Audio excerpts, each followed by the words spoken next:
Você vai ouvir agora Evangelho e Vida, um programa que trata das máximas morais do Cristo à luz do pensamento espírita.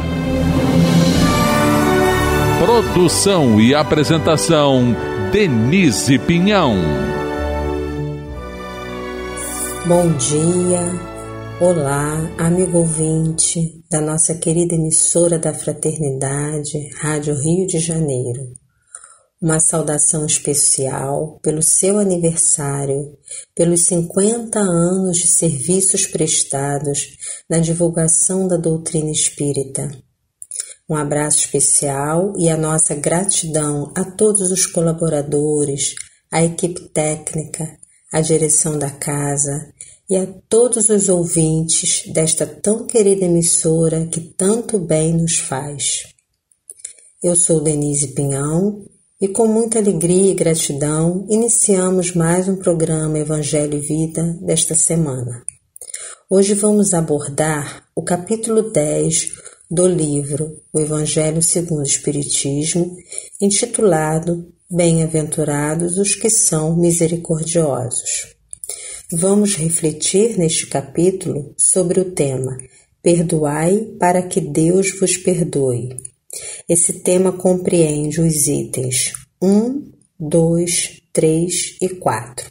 Recorrendo à leitura do texto no Evangelho, o item 1 é uma referência de Mateus, no capítulo 5, versículo 7, que nos diz assim: Bem-aventurados os que são misericordiosos, porque obterão misericórdia.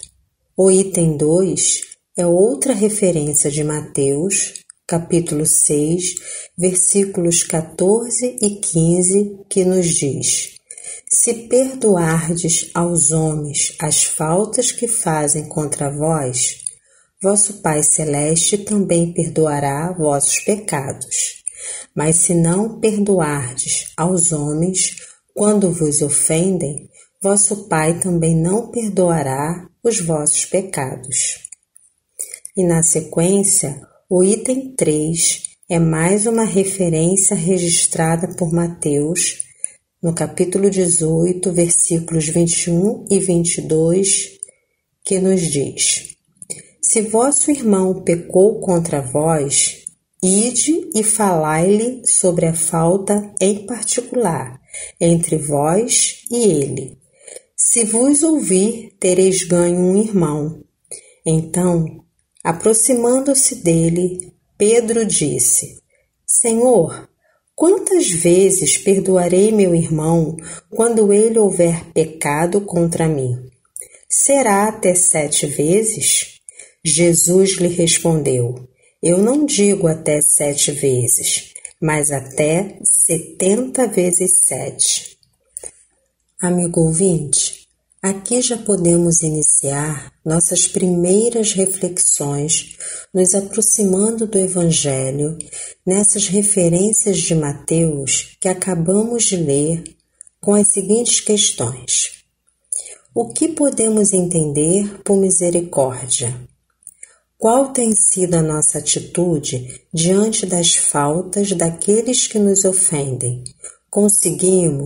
Somos realmente capazes de perdoar?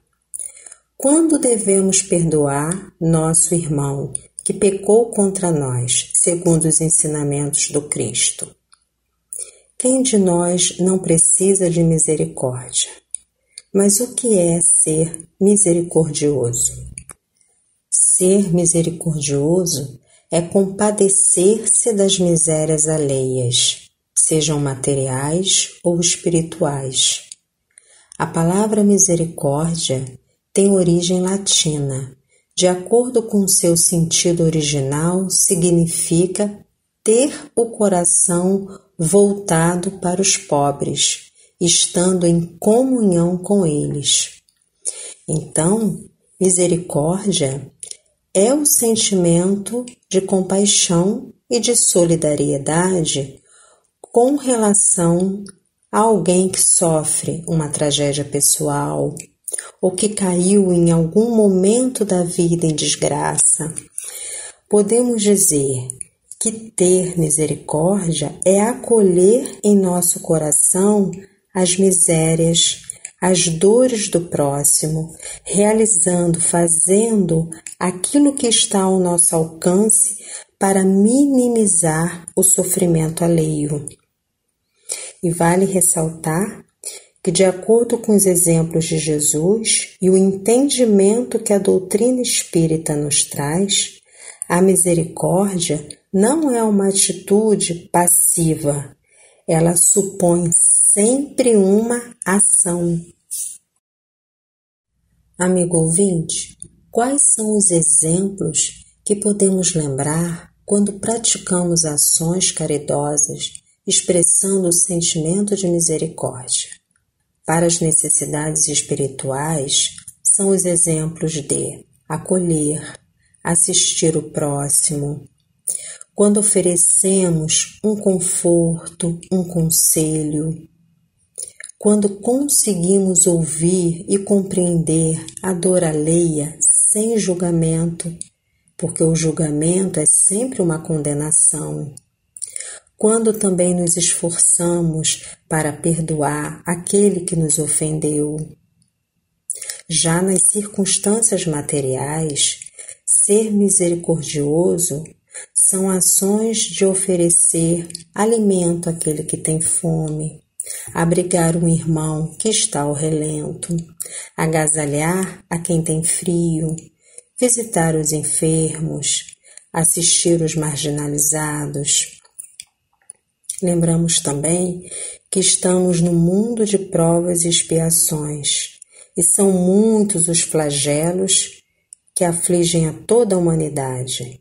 Recentemente tivemos aí a pandemia do coronavírus, assim como também outras doenças que crescem a cada dia, como o câncer, a depressão e outros males. Já é hora de repensarmos a nossa conduta, despertarmos para os sentimentos da fraternidade e da solidariedade. O egoísmo e o orgulho precisam ser transformados em nós, dando lugar à caridade e à humildade, duas grandes virtudes da alma. Precisamos nos educar, nos disciplinar diante de uma visão espiritual da vida, estimulando-nos na coragem, na fé, no bom ânimo, tendo a certeza de que não estamos sozinhos, nem tampouco desamparados. Jesus é o nosso modelo e guia e está sempre no comando de tudo. Voltando para a referência do Evangelho segundo o Espiritismo, no capítulo 10, no início do item 4, Kardec nos diz que a misericórdia é o complemento da brandura, porque aquele que não é misericordioso não poderia ser brando nem pacífico. A misericórdia consiste no esquecimento e no perdão das ofensas.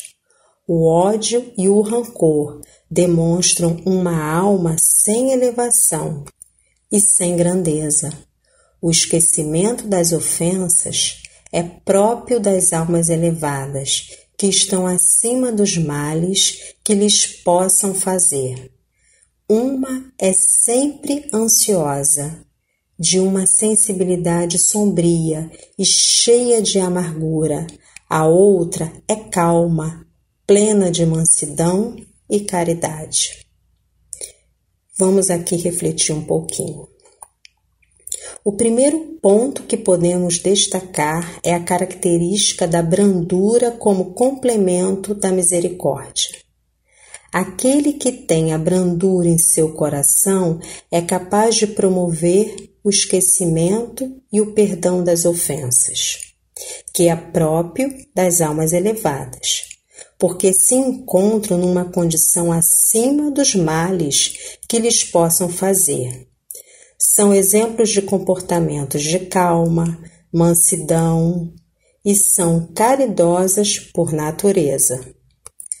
E numa condição contrária, amigo ouvinte, a alma sem elevação, ainda se encontra aprisionada no ódio, no rancor, que são elementos dessa alma sempre ansiosa, de uma sensibilidade sombria e cheia de amargura. Trazendo esse exemplo do Evangelho para os nossos dias, observamos o grande mal que esse estado de ansiedade gera, especialmente para aquele que tem em seu coração o efeito do ressentimento, da mágoa, do ódio e da falta do perdão. Realmente são almas sofredoras.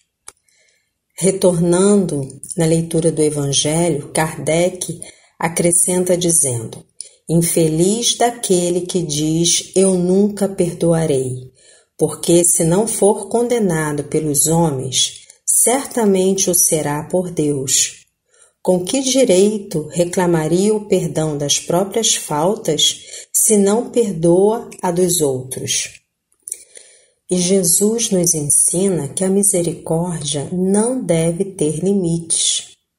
Lembremo-nos quando ele nos diz para perdoarmos ao nosso irmão não 7 vezes, mas 70 vezes 7. Aqui, querido ouvinte, temos um grande ensinamento. Nós, ainda como errantes que somos, nesse mundo de provas e expiações, como vamos pedir perdão pelas nossas faltas se não conseguimos perdoar as faltas alheias? Qual é o ensinamento de Jesus? Que a misericórdia não deve ter limites. E ele nos ensina a perdoar 70 vezes 7, ou seja, perdoar sempre, desenvolvendo em nós as qualidades da brandura, da pacificidade, da misericórdia, da indulgência, para alcançarmos o perdão, essa grande virtude da alma. No final do item 4, Kardec nos aponta 2 maneiras bem diferentes de perdoar. A primeira é grande, nobre, verdadeiramente generosa, sem segundas intenções, tratando com delicadeza o amor próprio e a suscetibilidade do adversário, ainda que ele tenha toda a culpa. A segunda é quando o ofendido ou aquele que se crê ofendido impõe condições humilhantes para perdoar e faz sentir o peso de um perdão que irrita em vez de acalmar. Se ele estende a mão, não é com benevolência, mas com ostentação, a fim de poder dizer a todo mundo: vede como sou generoso? Em tais circunstâncias, é impossível que a reconciliação seja sincera, tanto de uma parte quanto de outra. Não, isso não é generosidade. É apenas uma maneira de satisfazer o orgulho. Em qualquer contestação, aquele que se mostra mais conciliador, que demonstra maior desinteresse, caridade e verdadeira grandeza de alma, sempre conquistará a simpatia das pessoas imparciais. Então, amigo ouvinte, essas 2 maneiras que Kardec nos esclarece, fala do perdão dos lábios e do perdão do coração. O perdão verdadeiro só é possível quando definitivamente esquecemos a ofensa, sem mágoa ou rancor do ofensor. Esse perdão é, sim, uma libertação para a alma, que se eleva em brandura e misericórdia. Mas, infelizmente, não distante de nós, ainda ouvimos muitas pessoas dizerem em relação ao seu adversário assim: eu te perdoo, mas lá no fundo, interiormente, se alegram com algo de ruim que possa acontecer a essa pessoa e acrescentam dizendo: Ele vai ter o que merece. Nunca mais quero vê-lo na minha frente. Triste isso. Por trás dessa atitude pequena não há sinceridade, não há generosidade. E esse não é o perdão que o Evangelho nos ensina. O perdão dos lábios é de aparência, não é sincero ao coração, e isso não agrada a Deus, que conhece a cada um de nós na intimidade, visita nosso coração e sabe o que se passa em nosso pensamento.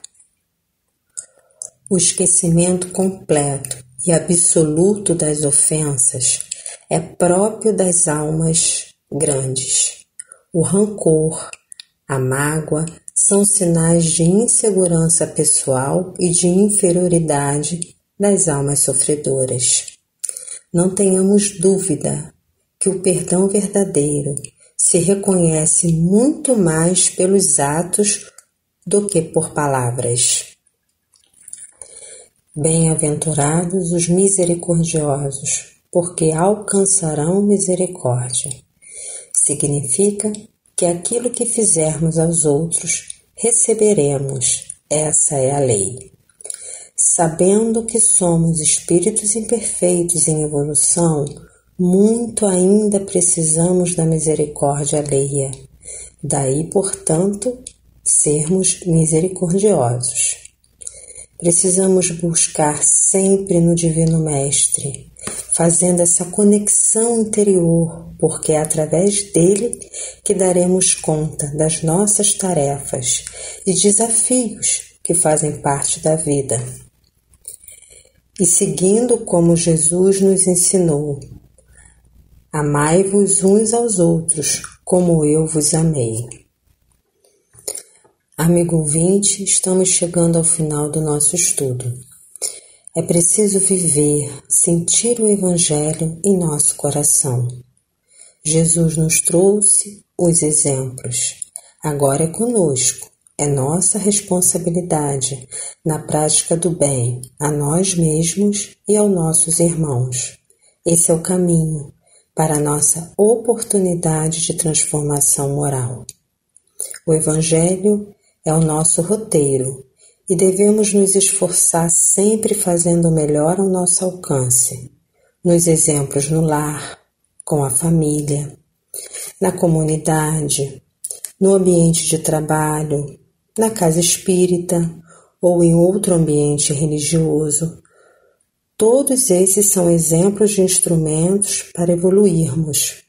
Não é fácil, não tiramos de letra, bem sabemos, mas só de compreendermos nesse sentido maior de trabalhar o amor ao próximo já é um grande passo. Sabemos que tudo começa no pensamento. Os tempos difíceis nos convidam a uma nova postura, menos crítica, menos reativa, e sim mais amorosa e compassiva. Bem-aventurados os misericordiosos, porque alcançarão misericórdia. Querido ouvinte, essa bem-aventurança nos ensinada por Jesus, que consta na referência do Evangelho de Mateus, é o resultado prático da lei de causa e efeito. A lei de causa e efeito nos diz sempre que a semeadura é livre e a colheita é obrigatória. Ou seja, todo o bem que praticarmos retorna para nós, e o contrário se dá da mesma forma. Emmanuel nos ensina a lembrar da misericórdia dos outros em relação a nós. Quase sempre somos incentivados a sermos misericordiosos, a praticarmos a misericórdia, quase sempre com a promessa de recebermos a misericórdia de Deus. Porém, não costumamos lembrar as inúmeras vezes em que nós recebemos a misericórdia dos outros. como, por exemplo, quando os outros suportam a nossa antipatia, o nosso mau humor, a nossa má vontade, as nossas eventuais falhas de caráter, às vezes algum erro grosseiro, uma falta de educação ou até mesmo uma atitude covarde. E continua Emmanuel: quantos erros nós cometemos sem que tenhamos a consciência suficientemente acesa para percebermos esses erros. E, no entanto, outros os percebem e são misericordiosos conosco, sem que nós, ao menos, tomemos conhecimento disso. A misericórdia é uma característica que leva à caridade. Quem age com misericórdia releva os erros alheios, mas por compreender que esses erros são frutos da ignorância. Deus manifesta a sua infinita misericórdia, nos concedendo novas oportunidades através da reencarnação, que é um ciclo de experiências, e através de ciclos menores, como os dias e as noites.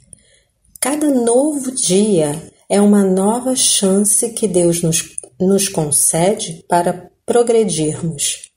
Por isso, temos que aproveitar cada dia, cada instante de nossas vidas, tentando nos tornar melhores do que fomos na véspera. Exercendo a misericórdia para consigo mesmo e para com o próximo, o espírito está se alinhando com Deus e está se tornando digno da misericórdia divina. Diante desse tema, amigo ouvinte, acreditamos na oportunidade de um entendimento maior para o nosso crescimento. Perdoar, para alguns, ainda é muito difícil, mas de acordo com os pontos que refletimos no estudo, vamos conseguir perdoar como? Esquecendo as ofensas, não ficar lembrando ou se lamentando, evitar de comentar o que aconteceu com as pessoas, até para que a gente possa evitar o julgamento, não desejar o mal, não colocar obstáculos para uma possível reconciliação, cultivar o desejo de se entender com a pessoa que lhe causou a ofensa. Essas são atitudes que nos ajudam ao exercício do perdão, o verdadeiro perdão, aquele que vem do coração. Jesus ensinou que o homem não só recebe e experimenta a misericórdia de Deus, mas é também chamado a ter misericórdia para com os demais. O perdão é o remédio que cicatriza as feridas da nossa alma, pois expurga do nosso coração todo ressentimento, levando-nos a esquecer fatos desagradáveis e a acreditar na reabilitação e sinceridade de quem nos feriu. O perdão das ofensas faz bem para quem perdoar. O primeiro beneficiado é quem consegue perdoar de fato. O perdão é poderoso medicamento da alma que nos cura de nossas feridas mais profundas. Jesus nos deu o exemplo máximo do perdão, quando naqueles instantes finais de tamanho sofrimento na cruz, ele olha para a multidão e diz: Pai, perdoai-os, eles não sabem o que fazem. O perdão é o caminho para a libertação, para o esquecimento de todo o mal e para a construção e propagação de todo o bem para um mundo melhor. Amigo ouvinte, aqui nos despedimos. Agradecemos por mais essa oportunidade. Pedimos que a misericórdia de Deus nos alcance, permanecendo conosco. Que Jesus nos abençoe, hoje e sempre. Muita paz. A Rádio Rio de Janeiro apresentou o programa Evangelho e Vida.